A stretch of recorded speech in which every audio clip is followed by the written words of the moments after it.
పత్రికా మిత్రులందరికీ నమస్కారం. ఇప్పుడు బీఆర్ఎస్ గవర్నమెంట్ ఉన్నప్పుడు ఈ రిటైర్డ్ ఎంప్లాయీస్ యొక్క బకాయిలు అన్ని రకాలుగా పెండింగ్ పడ్డాయి. తర్వాత ఈ కాంగ్రెస్ గవర్నమెంటు ఎలక్షన్ ముందు వాళ్ళందరికీ వాళ్ళు ఎప్పుడైతే స్ట్రైకులు చేస్తున్నప్పుడు పోయి లేకుంటే వేరే ప్రతి మీటింగ్లలో వరంగల్ సభలో అన్నిట్లో వాళ్ళు ఏం చెప్పారంటే, మేము పవర్లకు రాగానే మీ సమస్యలు రిటైర్డ్ అయిన ఎంప్లాయీస్ సమస్యలు అలా స్పెషల్గా టీచర్స్ అన్నీ మేము సార్ట్అవుట్ చేస్తాము, మీకు ఇమ్మీడియట్గా సెటిల్ చేస్తామని చెప్పారు. గవర్నమెంట్ వచ్చి కూడా ఇప్పుడు 2 సంవత్సరాలు అయిపోయింది. ఇంతవరకు కూడా ఈ బకాయిలు అట్లే పెండింగ్ అనేది. డిఏలు కానీ ఇంతవరకు పిఆర్సీ వేయలేదు.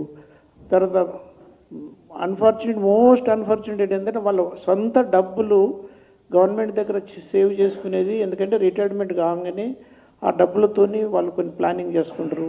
పిల్లల మ్యారేజ్ కానీ, లేకుంటే వాళ్ళకు ఒక హౌస్ కొనుక్కోవడం కానీ, ఫ్లాట్ కొనుక్కోవడం కానీ, లేకుంటే హౌస్ కట్టుకోవాలి ఉండాలనేది ఉంటుంది. లేకుంటే వాళ్ళ పిల్లల ఎడ్యుకేషన్కు లోన్ తీసుకుంటారు, ఈఎంఐలు కట్టాలి. ఈఎంఐలు కట్టి వాళ్ళు చెక్కులు ఇచ్చి ఉంటారు. మాకు ఏంటంటే రిటైర్మెంట్ రాగానే డబ్బులు వస్తాయి, దాంతో మేము లోన్ రిపే చేసుకోవచ్చు లేకుంటే అవి.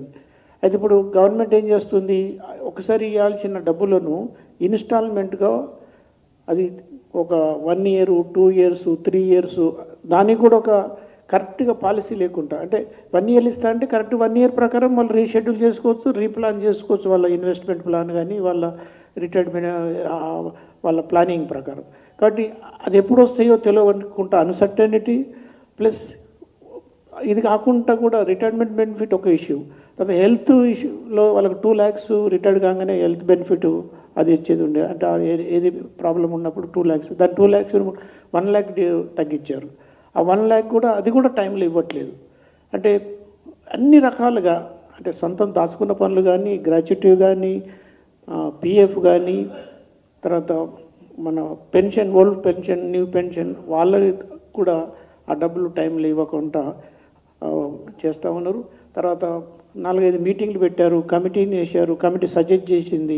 ఇప్పుడు ఇంతకుముందు చెప్పినట్టుగా ఎవ్రీ మంత్ మేము 700 crores ఇస్తామని చెప్పారు. అది కూడా ఒక మంత్ ఇచ్చి మళ్ళీ ఒక మంత్ ఆపేశారు.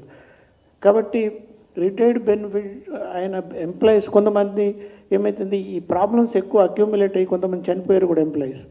అంటే వాళ్ళు ఒక 30-40 years గవర్నమెంట్ సర్వీస్ చేసి తర్వాత వాళ్ళ ఓన్ ఫండ్స్ వాళ్ళకు, అంటే లీగల్గా వాళ్ళకు వచ్చే డబ్బులను కూడా వాళ్ళకు టైంలో ఇవ్వకుండా గవర్నమెంట్ ఈ విధంగా సతాయించడం ఎక్కడ లేదు. ఎక్కడైతే ఇప్పుడు గవర్నమెంట్ ఆఫ్ ఇండియా, మన మోడీ గారి ప్రభుత్వం, బీజేపీ గవర్నమెంట్ ఉన్న స్టేట్లు అన్నింటిలో కూడా ఇటువంటి పరిస్థితి ఎక్కడ లేదు. అంటే స్టేట్ గవర్నమెంట్ తరఫున కానీ, బీజేపీ రూల్డ్ స్టేట్స్లో, లేకుంటే గవర్నమెంట్ ఆఫ్ ఇండియాలో కానీ టైంలో పిఆర్సీ వస్తుంది, డిఏలు టైంలో వస్తున్నాయి, తర్వాత హెల్త్ ఇన్సూరెన్స్ ఉంది, ప్రతిదీ ఒకటి కూడా టైంలో వస్తుంది. ఓన్లీ అన్ఫార్చునేట్గా మన స్టేట్లో, అందులో తెలంగాణ స్టేట్లోనే ఈ ప్రాబ్లమ్స్ ఉన్నాయి. కాబట్టి గవర్నమెంట్కి ఇంట్రెస్ట్ ఉండి పే చేయాలనుకుంటే ఇది అంత పెద్ద ఇష్యూ కాదు. ఎందుకంటే compare to other payments, like ఇప్పుడు వేరే కాంట్రాక్ట్ కానీ, కన్స్ట్రక్షన్ పేమెంట్స్, లేకుంటే అదర్ పేమెంట్స్తో కంపేర్ చేస్తే ఈ రిటైర్డ్ అయిన ఎంప్లాయీస్ ఈ ఫండ్స్ చాలా తక్కువ. అంటే గవర్నమెంట్ ఫోకస్గా చేసి డబ్బులు ఇవ్వాలంటే వాళ్ళు ఇవ్వచ్చు. కాబట్టి దాని కొరకు ఈ రిటైర్డ్ అయిన ఎంప్లాయీస్ అందరికీ, ఈ రిటైర్డ్ అయిన ఎంప్లాయీస్ ఒక స్టేట్ లెవెల్ ఒక యూనియన్ ఫామ్ చేసుకున్నారు. వాళ్ళు డిస్ట్రిక్ట్ లెవెల్లో కూడా ఒక యూనియన్ ఒక ఫామ్ అయ్యి వాళ్ళు రెగ్యులర్గా రిప్రజెంట్ చేసి రెగ్యులర్గా ఫైట్ చేస్తున్నారు. అంటే ఇది వాళ్ళ డబ్బులు వాళ్ళు లీగల్గా వచ్చే డబ్బులు కూడా రానికి కూడా ఒక యూనియన్ లాగా ఫామ్ చేసి కొట్లాడే పరిస్థితి వచ్చింది. కాబట్టి మన బీజేపీ తరఫున, పార్టీ తరఫున, తర్వాత మేము ఎమ్మెల్సీలు, మా ఎమ్మెల్యేలు, ఎంపీలు, తర్వాత పార్టీ ప్రెసిడెంట్ గారు, తర్వాత ఆఫీస్ బేర్స్ అందరూ కూడా దీనికి మేము సపోర్ట్ చేస్తూ ఉన్నాము. అందులో మీ ఎమ్మెల్సీలను కూడా మేము ముందుండి దీన్ని ముందుకు తీసుకెళ్ళి ఈ గవర్నమెంట్ ఎంప్లాయీస్ రిటైర్డ్ అయిన వాళ్ళందరి లీగల్గా వచ్చే డబ్బులు వచ్చే వరకు మేము దీన్ని కంటిన్యూ చేస్తాము. అవసరమైతే కౌన్సిల్లో కూడా మాట్లాడతాము, అసెంబ్లీలో కూడా ఈ ఇష్యూను లేపుతాం. అయితే ఇది కంప్లీట్ ఇంతవరకు కూడా మాట్లాడాము. మాట్లాడిన దాన్ని కూడా దానికి లాస్ట్ సెషన్లో కూడా అడిగాము. క్వశ్చన్ అవర్లో కూడా రేజ్ చేసాము, తర్వాత అసెంబ్లీ కూడా రేజ్ చేశారు.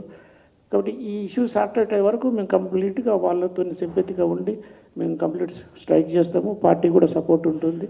కాబట్టి మా మీడియా మిత్రులందరికీ కూడా రిక్వెస్ట్ చేసేది ఏంటంటే, ఇది ఒక జెన్యూన్ కాజ్ కాబట్టి మీరందరూ కూడా దీన్ని ఎక్కువ ప్రచారం చేసి రేపు ఏదైతే ఈ ధర్నా చౌక్లో ఈ మా ధర్నా ఉందో దీనికి సపోర్ట్గా మీరు మంచి కవరేజ్ ఇచ్చి రేపు కూడా మీరు అందరూ అక్కడికి వచ్చి దీన్ని మంచి కవర్ చేసి సక్సెస్ చేయాలని కోరుతున్నాను.